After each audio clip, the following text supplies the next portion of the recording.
Well, hello everyone. Welcome to this week's episode of Certified Forgotten, where your horror podcast talks about films with 10 or fewer reviews on Rotten Tomatoes.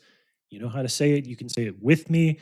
It's typically this is a week where we would bring in a guest and do a full hour-long episode, but my buddy Matt Donato and our friend BJ Colangelo had such a fun discussion last week about Five Nights at Freddy's 2.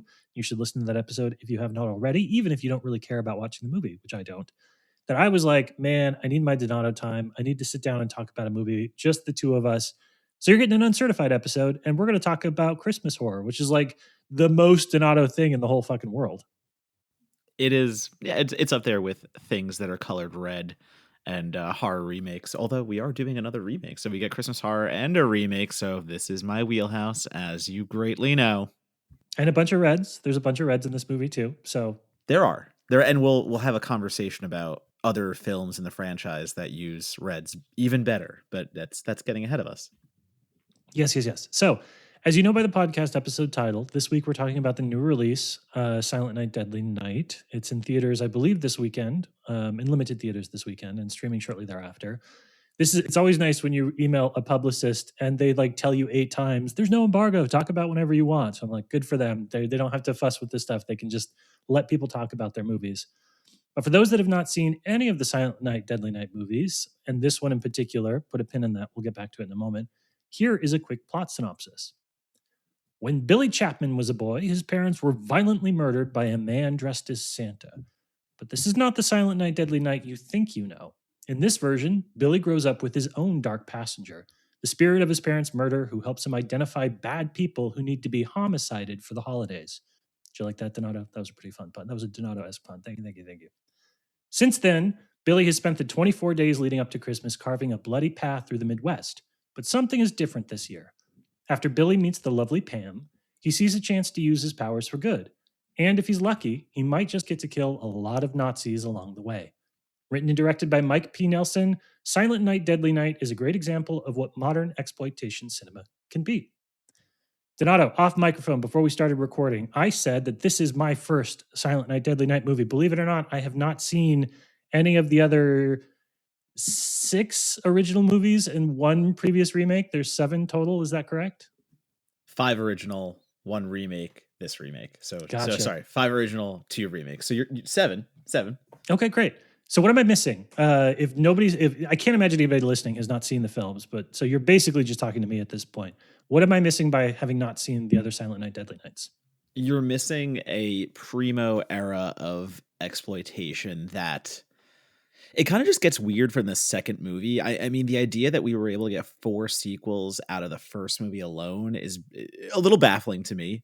But, you know, you have Brian Usna directing one. Like you get later into the franchise and it starts becoming about toy makers and fucking dolls with completely smooth groins. It gets so fucking weird. Like it's doing Pinocchio. It's doing Kafka. Like they're taking all these insane risks in a franchise about generally a killer Santa. I mean, that is what the first one gives you outright. The whole Billy Chapman we know is about a killer Santa. And just where it goes so quickly is just bonkers territory. This is pure 80s, 90s trash in the best way that you would find on VOD immediately, or I shouldn't say VOD at the time. It's direct to video, direct to physical. Let's say that correctly.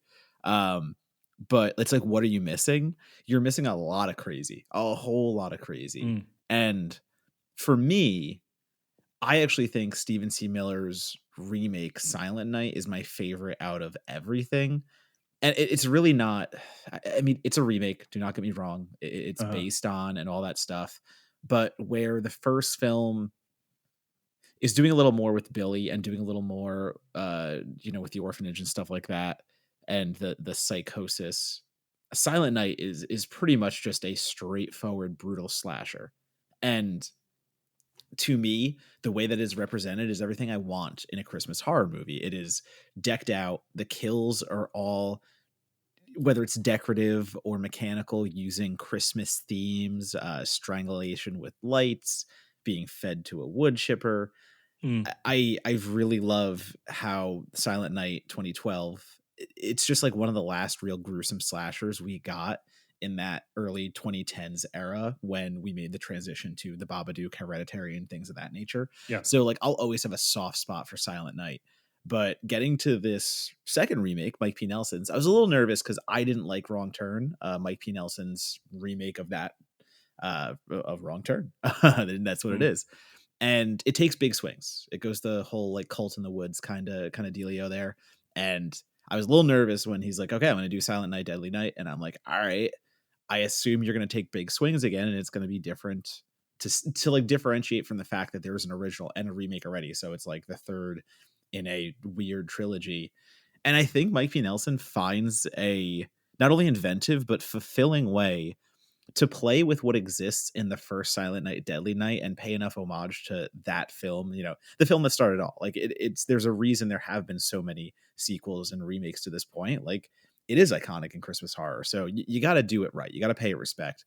But where we go here, the voice in the head, everything that we're playing into, I think there's enough differentiation that makes me excited. And then, like you said, how are you going to be mad at a movie that is vocally anti-gun and also violently against Nazis? Yeah, I'm okay with what we got, and I'll get into more later. Yeah, I was surprised to find that I really like this one. I am not always a fan of the of this studio and the films that they release. I've actually never seen a Terrifier. I probably should at some point, but for me, I'm sort of like they're operating in as fans of the podcast will know, they're operating in an end of the horror pool that I typically don't paddle into. It's just not for me.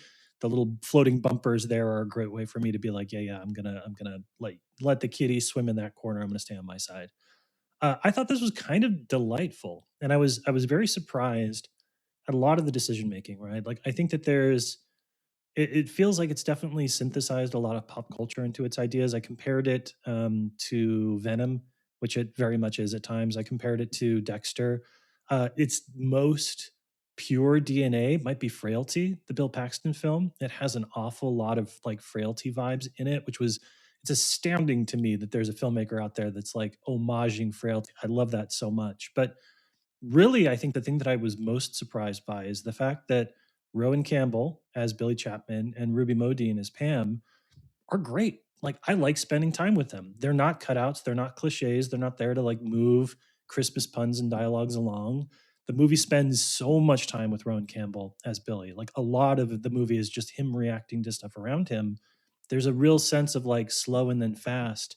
It has kind of the vibes of like a really good Hallmark style movie when like the romance stuff and the seasonal stuff really works and then the slasher stuff really works too. So this was I went into this thinking, I'd heard people talk about it coming out of Fantastic Fest when it was a secret screening this last year. I'd heard talk of like the Nazi killing scene, so I knew there was like a big set piece in the middle.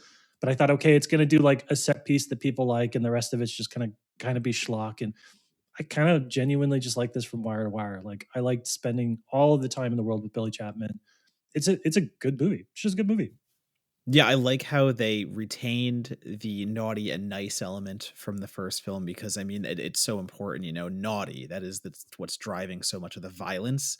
But to give it the advent calendar aspect as well, Hmm. and to once again add this voice in a head, whether that be paranormal, however you want to take it, that's driving Billy. And like I know that's implied, obviously, in the other movie that there was something wrong there, and we see how he is brought up in the original Silent Night, Deadly Night. But I think especially the way they work it into this remake and the way Mike P. Nelson has again so much reverence for the Christmas horror genre by just doing the advent calendness of it all. Like Yeah. he has to kill a person a day or something terrible happens by Christmas. And then, like you said, the Hallmark aspect comes in because now you have the killer who's a decent person is just listening to a split personality, basically, the venom of Hmm. it all, the voice in his head saying, no, you can't have a normal life. You have to carry out this mission. And he doesn't really want to. And now he has a reason not to. And, Ruby Modine is playing Pamela, the love interest, who also has explosive personality disorder to add a wrinkle to it all. So, he falls for someone who happens to just get in a lot of trouble and bring trouble to the doorstep anyway. So the idea of killing for good, I know it's morally whatever you want it to be, but the way Yeah. it tackles it here, I think they do a really good job of ensuring that Billy is the, even if you just want to say anti-hero, but there's still hero there, and there's still this essence of someone you can root for while also seeing terrible people die because of it. So like the way all that comes together, I think it's kind of teetering on an edge and it's ready to collapse at any moment. I will say that as well. The story is very, like you said, exploitation era midnight storytelling. So Hmm. you're going to have to kind of go with the flow, but it never falls apart. And that's the thing. It Yeah. might be teetering on the edge. It might be hanging right over the cliff, but Mike P. Nelson is able to wrangle it in and just like land it home. And it might be a bumpy ride, but I agree with you. I think it's worthwhile in the end, because whenever I write about remakes, the question is always the justification. I think Nelson goes out of his way to make sure that Silent Night, Deadly Night 2025 is justified. And I'm glad you talked a bit about, the way that the kill works in this, because I've said this before on the podcast. I think who you kill matters in a horror movie, and why you kill matters in a horror movie. And I know there's a fine tradition of basically just stacking up a body count of innocent teenagers around the holidays, murder for the sake of murder because they're fun set pieces. Like, that's fine. There are plenty of movies like that. I've watched them. I enjoy them. But there is a sentiment. There is a Christmas spirit behind the work that Billy is forced to do. And I think the beauty of this film is that it takes everything we expect from an exploitation cinema, the violence and some of the like overtly like cartoonishly bad characters, the exaggeration of it all. It has all of that in there, but it puts it in service of punching up, right? The notion that like the bad people in this movie are bad people that have power within the community. And so when Billy is called upon to do what Billy's called upon to do, it feels like an exploitation film, but it's not. You're not watching like some 22-year-old hitchhiker get slaughtered, for no reason whatsoever, just because they were in the wrong place in the wrong time. And that creates that's a different. That creates. It's silly to say that creates like a Christmas spirit around it, right? Like there is an element of like peace on earth and goodwill to all. Like the bad people are dying, and it is refreshing to me to watch a Christmas horror movie. I think that our friend Tyler McIntyre got it right too. It's nice to watch a Christmas horror movie where you're like, we're not going to lean away from being a slasher, but we're going to kill people in a way that makes you like ties it like the wonderful life. Like you wake up on Christmas morning and you're like, I made it, I lived. Like there's a positivity to this film that I really responded to.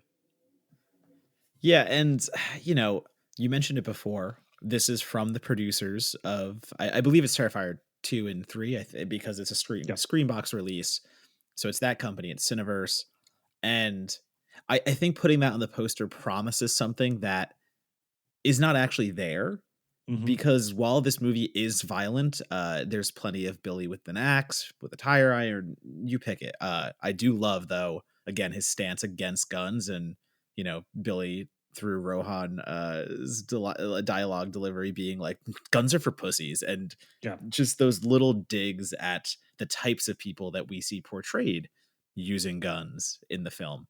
I like how all that not only again comes together, well written, all that stuff, but it's not squeamishly gory in a way that Terrifier 2 and 3 are. And while I think that might disappoint some people, because if you're seeing that on a poster, if you're putting those names of movies there, they're there for a reason. Right. Right. And Right. that might get people in seats who are expecting a gore fest. And I want to kind of say it's not that. There are some pull away shots that go away from the gorier kills, because I don't think they had the money for it, or they just opted not to. But I think that's also a good thing, because that might scare people away, because I know the Terrifier franchise is a hard line for some people, and they might see that and go, well, I don't want another sloppy gore fest for no reason, blah blah blah, whatever you want to say about those movies. And I was kind of delighted to be able to tell people, like, I know it's from the producers, but it is not that type of violence. It's worthwhile. It's to a point, and it goes hard when it has to, but it's still having fun with it in the jovial holiday spirit, we'll say. Yeah. Yeah. It is. It's got a lot of good. It's.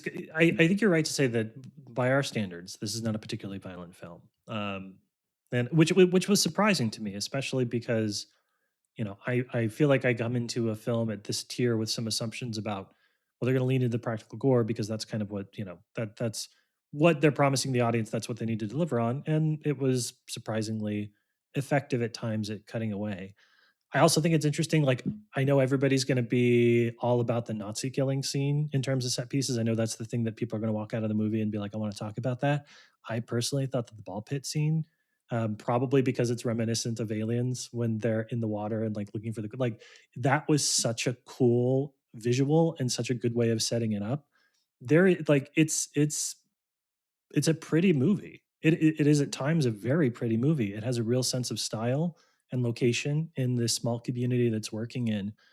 And I don't know, like, it's not a surprise to me. I was shocked until I watched it that I was looking at Rotten Tomatoes, again, as a shorthand for you and I, just a real quick napkin math of like, how's this film doing? It's currently sitting at an 84%. It's only like 36 reviews or something like that, but I think I'm seeing people talk about it on social media, and the mentality that I'm seeing from a lot of folks is exactly like, oh, this isn't what I expected. Cool. I'm gonna hype this movie because I was really pleasantly surprised with what I watched. Yeah, what did you think about the kitty snatching element? Because it kind of does feel like there are three subplots happening at the same time. You have Hmm. Billy's journey with Charlie, the voice in his head, and Hmm. how they are navigating trying to be normal folks and assimilating with civility where it's hard to when you're murdering people. But then you also have Ruby, Modine's character. Like, you have her it's the violent outbursts and the way that leads her life, and again the way that threatens Billy's existence, I guess to say, and Charlie trying to be the voice of quote unquote reason into you're a Yeah. killer, you're not a family man, stuff like that. So I feel like those are two angles, and then there's the third red herring of the Hackett's, the Hackett kitty snatcher, Yeah. and there's a serial kitty snatcher going on. So there's already a horrible thing happening in the town that Billy ends up at and where he starts murdering for this Christmas.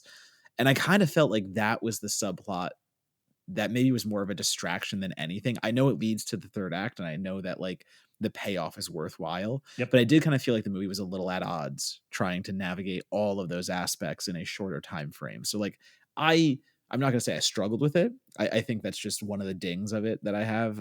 It's just trying to do a lot with a little, but like I don't know if that's just me. Yeah, I mean, you're right about the romance stuff.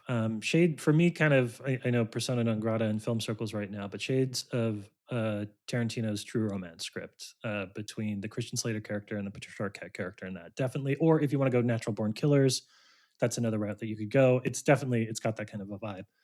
But here's the thing, right? Like, this is a weird, maybe it's not a weird thing. Maybe other people do it too. Whenever there's a movie where somebody is a killer, is a serial killer, or has done bad things and has the moment where they're going to confess to learn to trust someone else and say, I've done these bad things. There's a part of my brain that's always like, how do they balance the scales? How do they rationalize or level it out in a way that we as an audience believe the fact that like this character was just like, yeah, I've killed 400 people, and the other person is going to go, I understand, I accept, and I love you for that. And I think that in that regard, the Snatcher, other than like the really cool title cards that they use every now and then with like kill Snatcher, kill Maxine, whatever, definitely justifies having that on the screen. I think the Snatcher is a kind of like fascinating juxtaposition for Billy in that he shows somebody worse. Like, Billy is compelled to kill for supernatural reasons, for Christmas spirit reasons, whatever you want. Like, he's a nice guy who has to kill to prevent worse things from happening. He's basically, his hand is on the trolley car switch and he's just, yanking it back and forward every holiday for 24 days out of the year. But I do think that the Snatcher is a character that allows you to see sort of like what true dispassionate evil can kind of look like. And in the way that that character allows Pam and Billy to reach sort of a place in their relationship that keeps it relative and allows you to understand why these characters might be willing to still have something to do with each other afterwards. I don't know. I liked the idea. Like, I like the subtle foreshadowing of the posters in the background. I like the fact that we're not going to pretend like it, a nod and exploitation to the state of the world, right? Like, this is about a Christmas serial killer, and he's not even the worst thing going on in this town. That feels like a modern exploitation beat where you're like, oh yeah, like just a serial killer. How fucking quaint in the year of our Lord 2025. It worked for me as more of a development piece for everything else that was going on, not not because I thought that it was the culmination of like a story arc. For me, it definitely was like the first act was self-contained, the second act was self-contained, the third act was self-contained. So I give them a lot of leeway on that. I don't need all the pieces to fit together as long as it makes the characters bounce off each other in the right way, and I think that worked. Yeah, actually, I'd like, I'd say Rowan Campbell and Ruby Modine doing their natural born killers. You're 100% right, like the way it kind of goes. And there's a lot of sweetness between what they do. There's a lot of commiserating together over their predicaments and like feeling outcast and all that stuff. And I think there is a lot of to be said like about how far compassion can go, and it's not just about two Mm-hmm. people finding each other that do the have the same hobbies. Yeah, Maybe their hobbies or whatever, and that's not saying that Pam is a killer. She just gets violent sometimes, yeah, she'll throw but down if she needs yeah, to. she'll throw down if she needs to. Exactly that.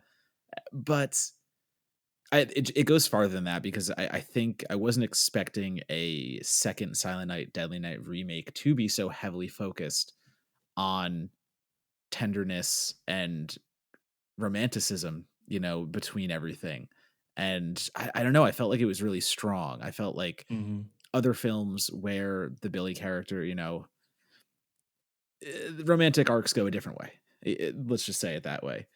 I think this one goes out of its way just to add one more reason to enjoy these characters and see the humanity in what they're doing, because there is such an inhumane treatment of so many other aspects. I think Nelson understands that you can do a lot with a horror film, and it doesn't just have to be man kills, man kills again, man gets in trouble, like that the basic stuff, the fundamental stuff. I think he goes beyond that to say, flowers can blossom out of anything. They can blossom out of concrete. They can blossom out of fucking shit. Like Yeah. there's something there that I think is done really well. And again, I think that's a testament to both Campbell and Modine, because I believed it all. Like I saw these two broken souls come together, and you know the way that we're talking about this movie, it doesn't sound like a Silent Night Deadly Night, but it is. Yeah. It's all jammed in there. Well, again, to give credit to our friend Tyler McIntyre with It's a Wonderful Knife, like a Christmas slasher is a Christmas movie first and a slasher second. There's a reason we say Christmas slasher instead of slasher set at Christmas. And I think that that's something that some filmmakers get away from, is the notion of, oh, I have to make this work as like it's got to feel like a Christmas movie. And when you break it down, Christmas movies are about, at a very simple level, they're about families, they're about reunions, they're about connections, they're about, selflessness. And all of that is present in this film in a way that really works. So I give him credit. I give Mike B. Nelson a lot of credit for getting the Christmas portion of a Christmas slasher right, and then getting the slasher part on top of it right as well. But I do want to ask you one question. I know, did you see this at Fantastic Fest? Did you get into the secret screening? Because I'm really curious what the buzz was like coming out of that festival. Yeah, no, I saw it midnight at the premiere at Fantastic Fest, and I think it was it was well received. I think the way I would say it again, I don't think anyone came out saying it's the best thing they saw at the festival by any means, but the way I'm talking about it, where like I liked it, it's a good time, but Hmm. I have my qualms here and there. That seemed to be the consensus. So, I mean, listen, was it buzzy? Like, yeah, of course, it's a Fantastic Fest secret midnighter. Like, we all came out like, hey, that's pretty damn good, but it didn't take off. Like, it wasn't one of these titles that hit the ground running and everyone was talking about everywhere else. Like, we all had fun with it at Fantastic Fest, but I don't think it broke much farther to say. Hmm. Well, I can tell folks at home it played well on my laptop, on my bed. So if you're thinking, oh, maybe it's the environment, it's got to be on a big screen, it plays pretty okay on the small screen too. So don't let that be a deterrent. It isn't, if it's playing in a theater near you, obviously go do that. But yeah, I Yeah, liked it. I liked it on the small screen too. I will also say, like, I think going back to Mike P. Nelson and wanting to pay reverence to the franchise, if you are a fan of the other movies, I know this sounds like it doesn't really fit the vibe, let's say, of what's been established before, but Nelson still is dropping Easter eggs that just made me smile. Yeah. I mean, there's It's garbage plenty of day. allusions to the first movie. There's the sledding, let's say. There's quotable lines from the second film that, of course, we knew were going to get included somehow. And are they like a bone thrown sometimes? Like, hey, look at this thing. Yeah, of course. But you know what? Fucking fun. Because Yeah.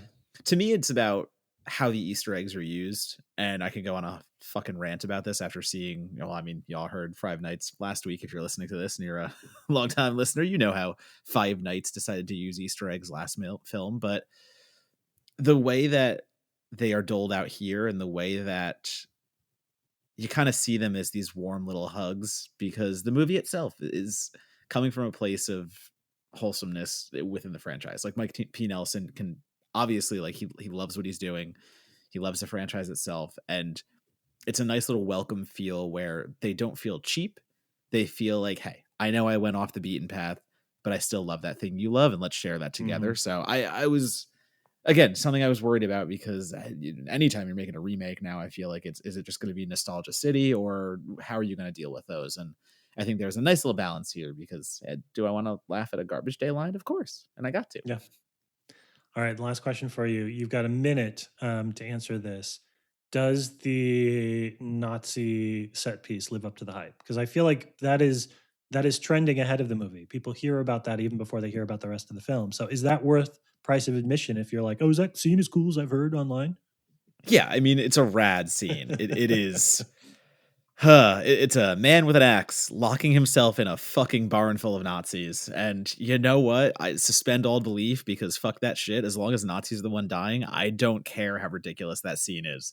I do wish it was a little gorier. I think this is the one scene where I wish they had a little more, whether it was time, budget, I don't care, whatever it was. Because a lot of the kills are just Billy swinging the axe, and it's that an actor jumps when a fake axe goes into them and they fall to the ground because they've been quote unquote stabbed.